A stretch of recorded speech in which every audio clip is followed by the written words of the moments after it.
Adjei! Ugh! Hello there, readers. This is Christy Lewis from Dostoevsky in Space, and I'm here with my 14 favorite books of 2019.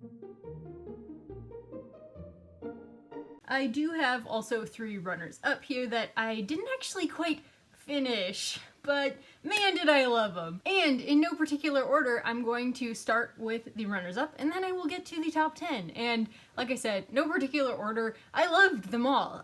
For different reasons. Okay, and the first runner up is Democracy in America by Alexis de Tocqueville. This is the observations of Alexis de Tocqueville, who was a Frenchman, obviously. He's traveling through America during the first half of the 19th century, and he's like observing all the different ways of democracy and the development of it. And he just offers all these like theories about how democracy developed in America and why it's different here and like why it's different in different places across America. Really interesting stuff. It's like a history class. The next runner-up is Mystery and Manners by Flannery O'Connor. Sorry about the glare, guys. That's just probably gonna be happening, unfortunately. So this is a series of essays. I just love her short stories. I can't read her novels. I did read one of them, Wise Blood, and it was just so hard to read. I don't revel in the horrors of her writing, but I like where she goes with it. I like what she says. Her short stories are amazing. I can take horror in small doses, and so I decided to pick up this book, which is some of her theories on writing and on short stories in particular, which is helpful because I'm writing short stories, and also one essay on her peacocks. She is just so funny. She has a lot of really good things to say to Catholic writers and good things to say to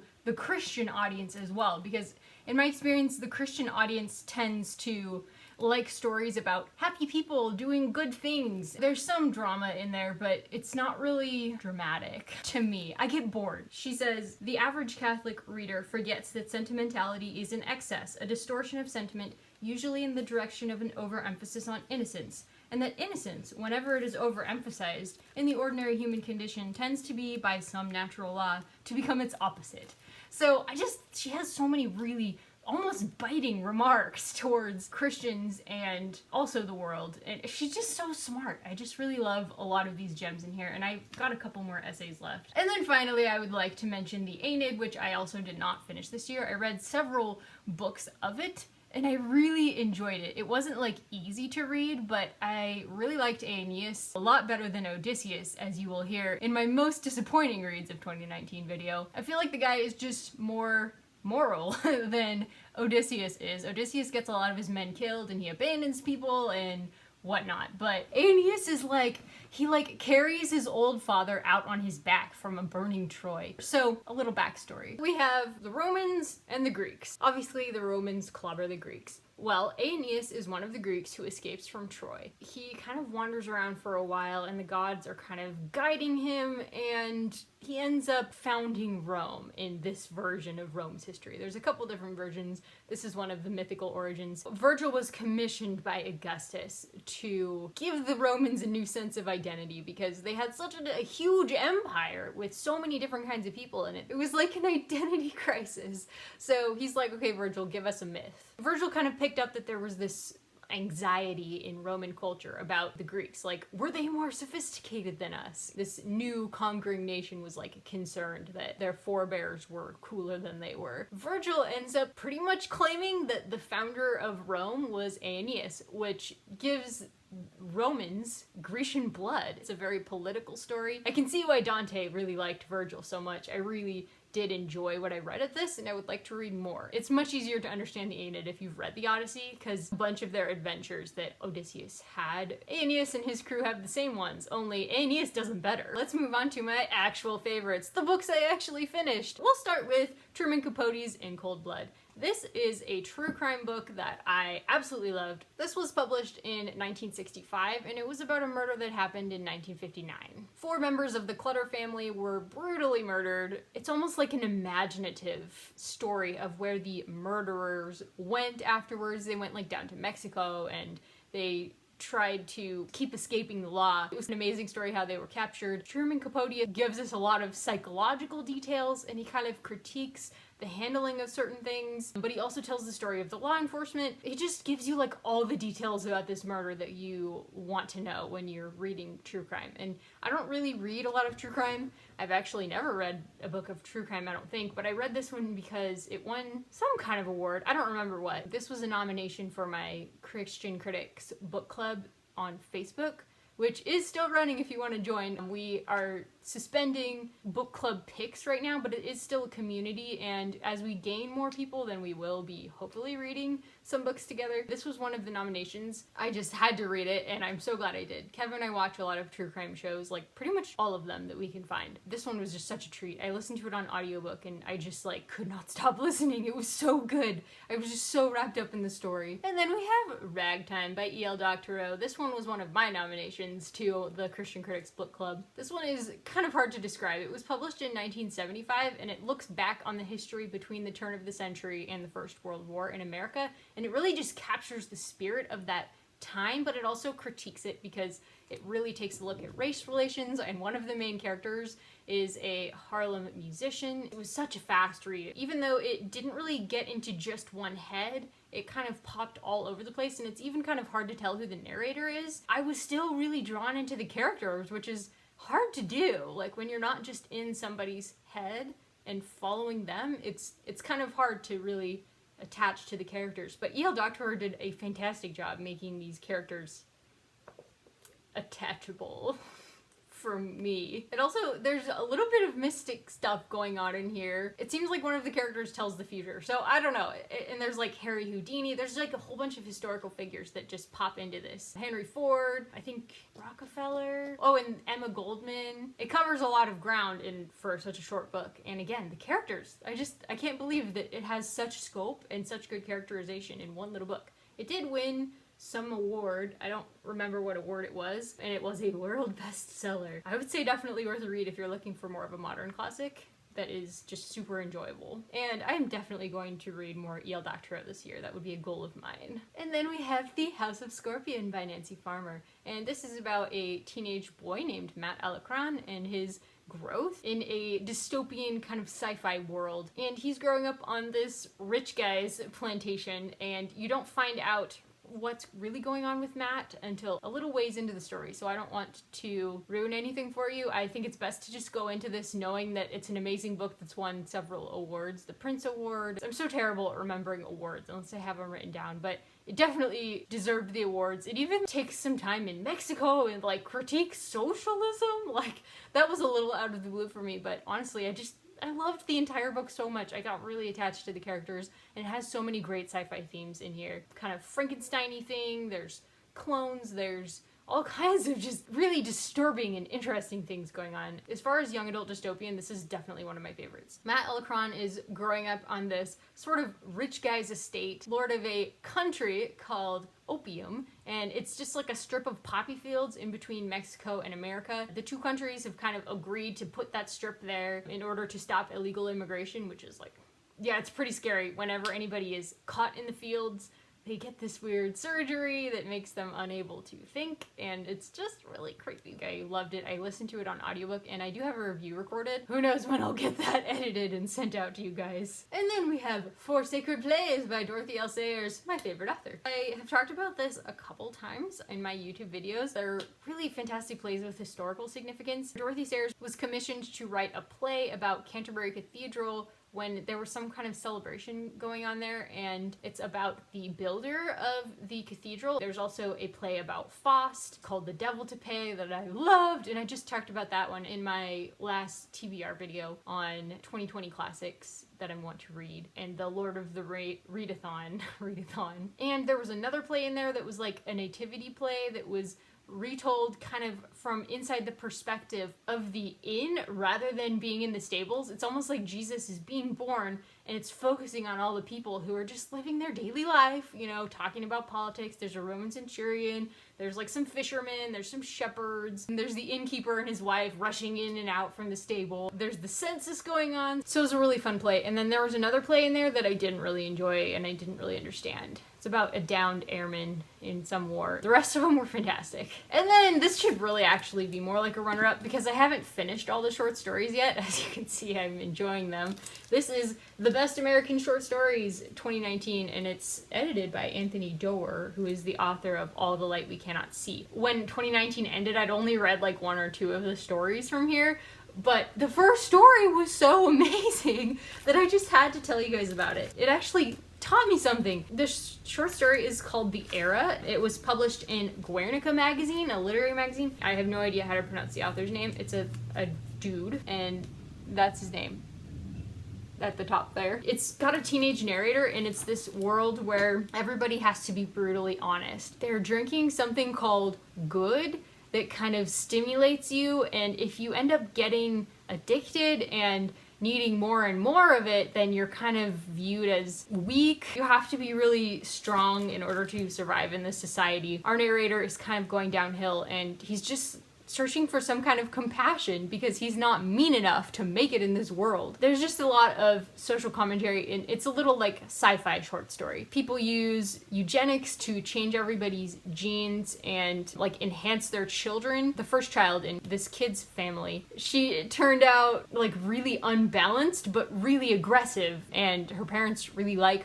her better than they like the narrator. The reason this became such a favorite of mine so quickly is because it is a young adult narrator, and actually a lot of the stories in here are young adult narrators, but it was still published in a literary magazine, and I didn't realize that you could do that, because whenever I write a short story it ends up being with a teenage narrator, and I was like, where am I supposed to publish these? There's like 0.2 young adult literary magazines out there, but now I know that there are magazines out there that will publish things written from teenage points of view, as long as it's like interesting to adults. Yay! Thank you, book! Like I said, it was a really great story anyway. And I should mention also the best American short stories of the century, which is kind of what kicked off my love of short fiction. So I just started reading these short stories whenever I couldn't sleep, and I ended up loving so many of them, and I found some great authors through there. Okay, and then there's the Humanities, which is a Grecian tragedy, and it's part of the Oresteia. And I read this along with the Aeneid and the Odyssey and a whole bunch of stuff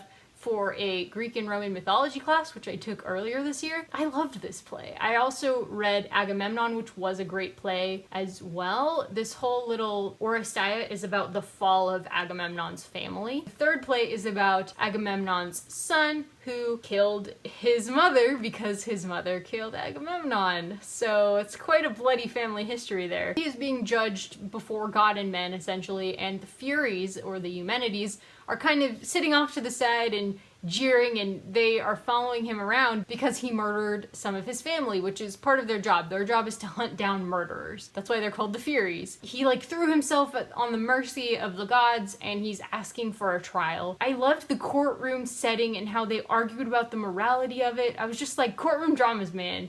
Apparently I love them, or at least the Grecian tragedy version. I just loved the moral complexity of it. It had a serious moral argument on both sides, because he did brutally murder his mother, but his mother brutally murdered his father. And in the older culture, that's kind of what was supposed to happen. But we're starting with a new culture now, where it's the courts who need to decide punishments rather than family members. So good. And the Furies become the Eumenides in this play. Mythology meets politics and morality, and they just become a play. And of course there's A Man Born to Be King by Dorothy Sayers. Yes, that's right, it's another play by my favorite author. I just recently read this in December, and wow, honestly, it just retells the Gospels, and it's not like super complex in that sense. Like nothing new happens. She stays very close to the Bible. She doesn't invent anything, but she gets inside the head of so many people that we don't really see inside their heads of from the Bible. The Sanhedrin, various disciples, and Judas especially gets a more thorough treatment here. Kind of like, obviously he couldn't have just been an obviously evil, cackling villain type, or Jesus wouldn't have put him in among his disciples. Like, he's not vindictive and he's not dumb. So clearly Judas could have done something else. So Dorothy Sayers really kind of imagines Judas's psychology. All of the disciples, really. She just gets in their heads in a way that makes it so fresh and real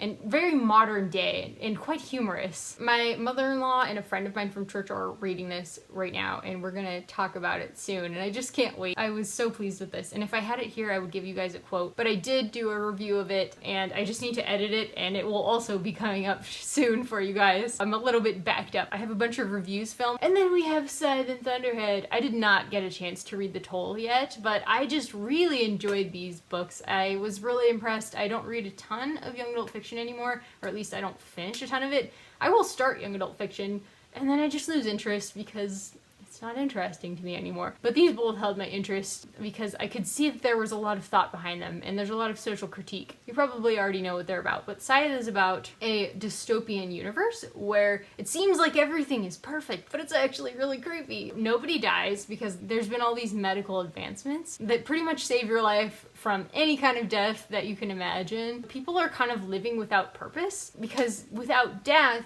life becomes somewhat meaningless. People think immortality would be so great. This book kind of talks about that and is kind of like, I don't believe that, which I think is kind of cool. Obviously, humanity has had to come up with some way to cull the population because they're having trouble with overpopulation. They come up with this thing called the Scythedom, which the Scythes are essentially Grim Reapers. They go around killing people by various means, whichever way they choose. They're trained, they're picked to be very morally upright. We're following two teenagers who are picked to become Scythes, and they have to battle it out to see who will get the job. It ends up becoming a life-threatening situation when people don't like how the honorable Scythe is training them because it's out of the box. That's book one. I don't think it's too bloody, even though there's death happening all over the place. It's realism, but it's not super bloody. I loved all the commentary. There's these philosophical touches everywhere in their journals. The Scythes have to keep journals that are public so anybody can read them, and I just loved their philosophical musings. And the second book explores more about the Scythedom and corruption that's happening in the Scythedom. It talks a lot more about the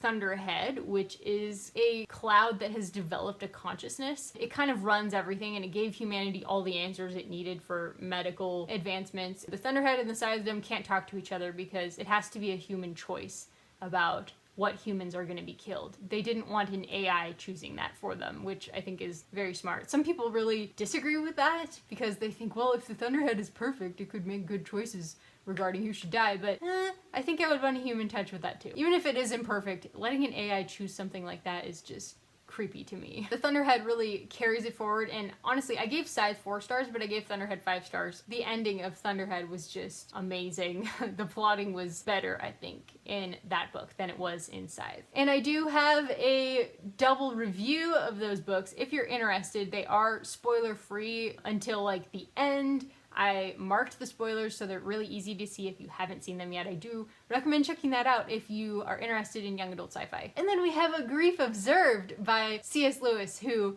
is one of my favorite authors. I read this because a friend of mine from young adulthood, her husband died and he was really young, and it was a really sudden accident. It just broke a million hearts. I immediately was like, what? Why did this happen? So I read A Grief Observed. A Grief Observed is officially one of my favorite C.S. Lewis books. It's just so touching how he is dealing with the grief over the death of his wife. He just loved her so much. He really shared his emotions, which he published it like not under his name at first because he didn't want that to be public knowledge.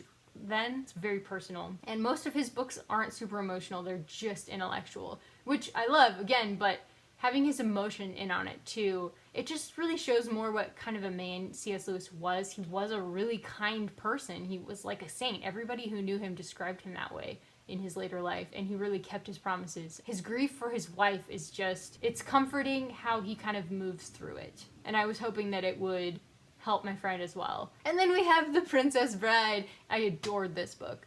I ran through it really fast. It was great bedtime reading for me. It is about Buttercup and Wesley, who is a worker on Buttercup's family farm, and he falls in love with her. But what can a farm boy do to attract the notice of a landowner's daughter who is as beautiful as she is? She has all kinds of suitors, and she just pretty much laughs them away and she's not in love with him in the beginning. They end up running all over this mythical land, which, if you actually believe his introduction to the book, it is not mythical. He just has such a humorous take on fantasy and all the fantasy tropes, and he really understands the magic of a good story. He has a whole mythology built up around the creation of this book, where he's like competing with Stephen King to write the sequel. It was just such a clever, hilarious romp. I read it in this vlog video that I will put here, wherever, so you can check it out if you want to. It was in one of my reading challenges where I picked the books that have been on my Goodreads TBR the longest, and that one had been there since 2011 because I have always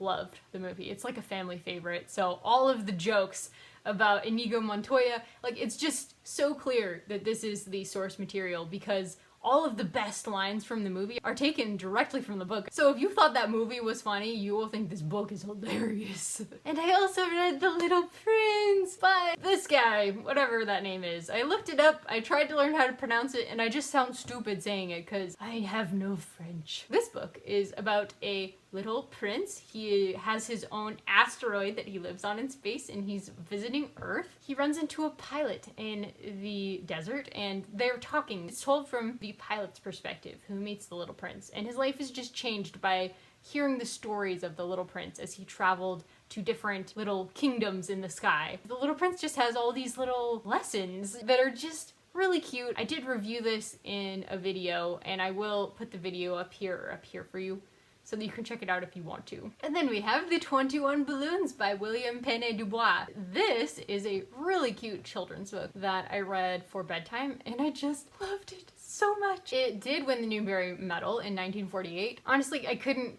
speak more highly of a children's book. It was just so whimsical. It's about a professor who wants to fly across the Pacific Ocean in his balloons, and he ends up landing on this island with a volcano and meeting a culture there. If you've got kids, I think they would really enjoy this one. Whew, I had to get a scarf. I was getting a little chilly around the neck. It's cold in California. 2 books left, guys. We have Watership Down by Richard Adams, and wow, this is falling apart.